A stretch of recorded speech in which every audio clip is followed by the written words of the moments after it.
মাথার খুলেই আছে।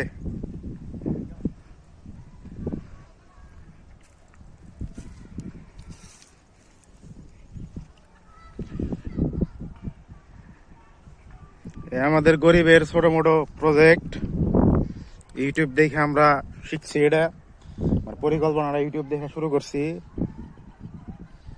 জানি না কতদূর সফল হবো, কি কেমনে কি হবো জানি না, কিন্তু ইউটিউব দেখে শিখছি। ইউটিউব দেখে বাস খান যায়, এটা আমি এর আগের বার প্রমাণ করছিলাম। তো এমনিকে এইবার আরো 2টা পার্টনার নিয়ে কইছি যে আরেকবার বাস খাওয়াই দেখি, জানি না কেমন হবে। এই যে একটা পার্টনার খালি ওনে দেখো কাম করে আর মেশিন বন্ধ হয়ে যায়, পানি উৎপার দেয় না। ভালো পার্টনার তো এটা নিয়ে যাবা। এই যে আমাকে মেশিন, আমাকে না, আমাকে কাকার মেশিন, ওটা আমরা নিয়ে পড়ছি, পানি দিচ্ছি।